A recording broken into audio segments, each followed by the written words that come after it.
sur notre nouvelle Récréation Bay. Nous avons le plaisir d'accueillir Monsieur Philippe Michel, qui est chef de la Marande. Bonjour. Merci beaucoup de m'avoir invité. Je vais répondre à vos questions. Comment s'organise un restaurant? Eh bien, un restaurant s'organise à la fois, le matin, il faut se lever de bonne heure pour aller faire ses courses, acheter les produits.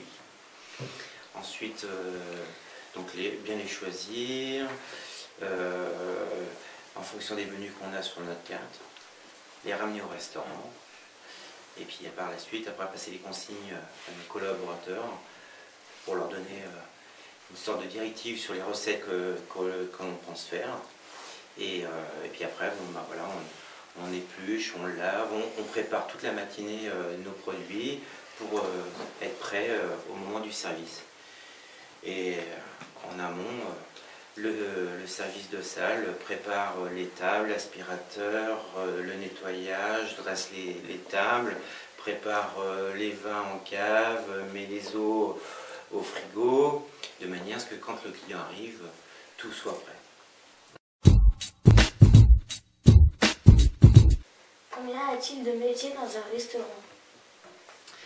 Alors dans un restaurant, il y a plusieurs sortes de métiers qui sont regroupés dans la cuisine ou dans le service. Alors on va dire pour le service, bon, il y a le maître d'hôtel, après il y a les chefs de rang, il y a les sommeliers qui s'occupent du vin, et puis après il y a les commis serveurs, donc des plus jeunes serveurs. Et puis en cuisine, eh bien c'est vrai que c'est assez structuré dans le sens où on a les sauciers, on a l'entremétier, le poissonnier, le pâtissier, et puis après tout ça, tous ces postes-là sont regroupés dans cette cuisine et qui font la marge du restaurant.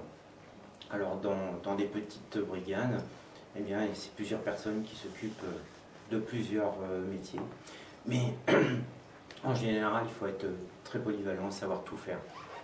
Voilà. On fait aussi la pâtisserie parce qu'on fait notre pain. Donc on fait la pâtisserie et la boulangerie. Donc on fait notre pain et nos gâteaux, nos glaces, nos sorbets. Et puis voilà, donc c'est vrai qu'il faut être très polyvalent et c'est pour ça qu'il faut beaucoup travailler pour apprendre tous les corps de métier. Combien y a-t-il de personnes qui travaillent pour vous? Eh bien, il y a à peu près entre 4 et 6 personnes qui travaillent pour nous dans le restaurant, sans nous compter nous. Hein.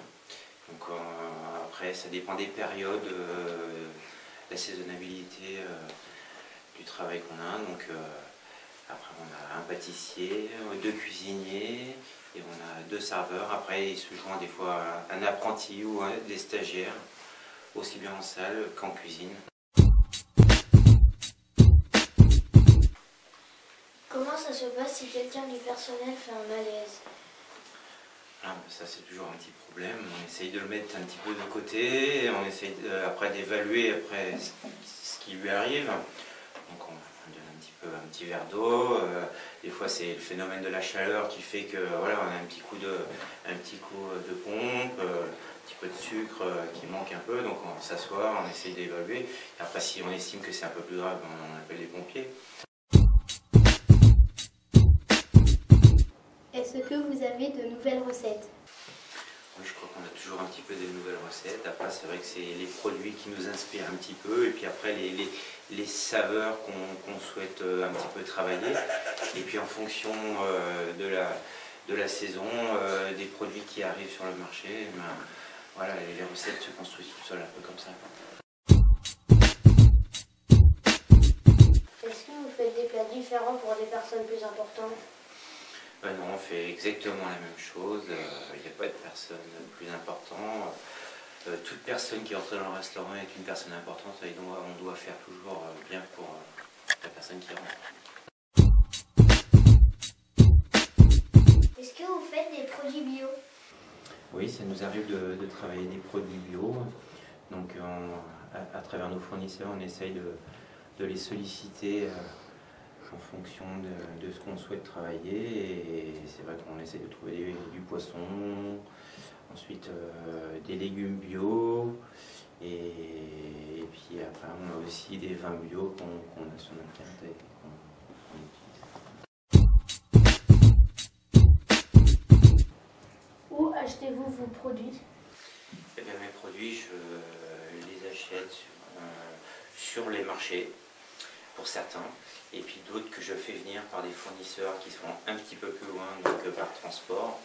Donc j'ai choisi certains fournisseurs qui sont très très loin, qui m'apportent par exemple du fromage, qui font une sélection sur les produits, et puis le beurre aussi également. Et puis après, des fois, je vais sur Lyon, chez les grossistes, en fruits et légumes, ou chez des petits maraîchers locaux pour certains produits bio. Voilà.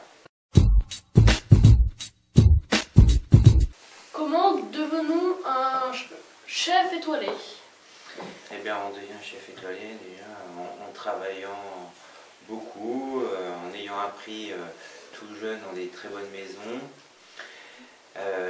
Il faut des différents parcours dans ces maisons avec d'autres chefs étoilés pour apprendre le niveau de la rigueur du travail au quotidien et apprendre à travailler les meilleurs produits disponibles sur le marché et la saison. Et puis après, il faut un petit peu d'originalité dans son style de cuisine, de la précision dans ses cuissons, et puis je pense aussi à un cadre et un site qui s'apprête à obtenir une étoile également. Peut-on perdre une étoile? Ah oui, on peut perdre une étoile, parce que cette étoile, elle nous a été attribuée pour une année. Et donc, pendant cette année-là, eh bien, il faut continuer de faire bien si on veut la garder. C'est quoi exactement une étoile? Eh bien, une étoile, c'est une récompense que le guide Michelin nous donne en fonction d'un certain standing sur la qualité de la cuisine et sur le site.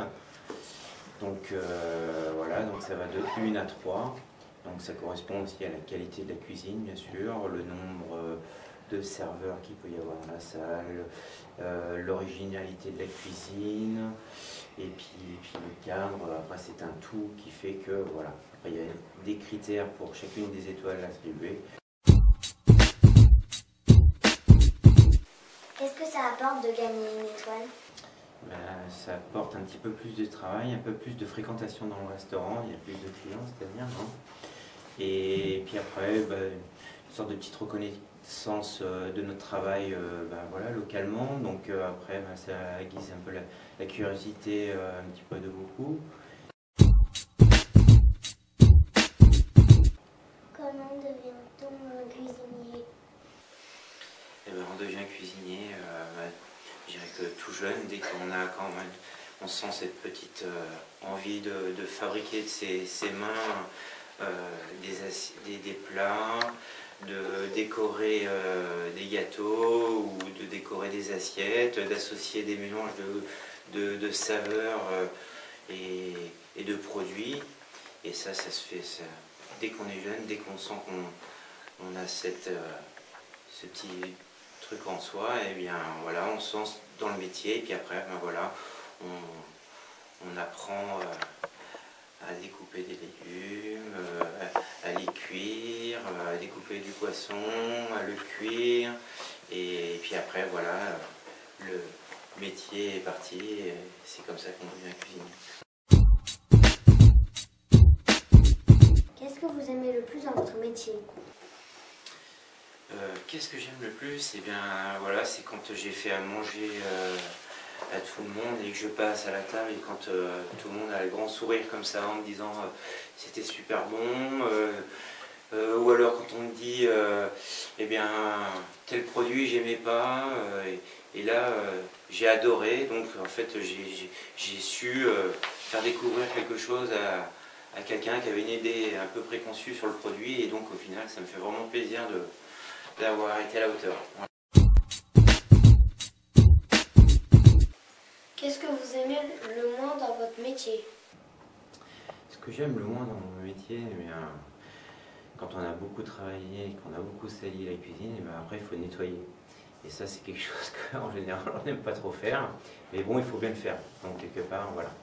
Et puis après, quand on pense avoir fait bien sa cuisine et puis qu'il y a un client qui nous dit ça j'ai pas trop aimé, c'était trop salé, c'était... Ouais, il y a quelque chose qui n'a pas été, voilà, c'est quelque chose qu'on n'apprécie pas trop, mais ça nous permet de nous remettre en question. Et puis le deuxième, peut-être que notre recette elle est pas au point et donc il faut retravailler dessus. Voilà. Est-ce que vous voulez nous faire à manger? Oh oui, il n'y a pas de problème, si tu m'invites, je veux bien venir faire à manger. Est-ce que vous avez commencé votre carrière très jeune? Alors oui, j'ai commencé à l'âge de 16 ans, je suis rentré en apprentissage, et puis après j'ai fait une école hôtelière, et puis après j'ai travaillé jusqu'à maintenant. Merci d'être venu à notre émission Récréation TV. Au revoir. Merci beaucoup de m'avoir invité, et j'ai passé un excellent moment avec vous sur ces petites questions. Merci. Vive la cuisine! On la refait. Ouais. C'est vrai.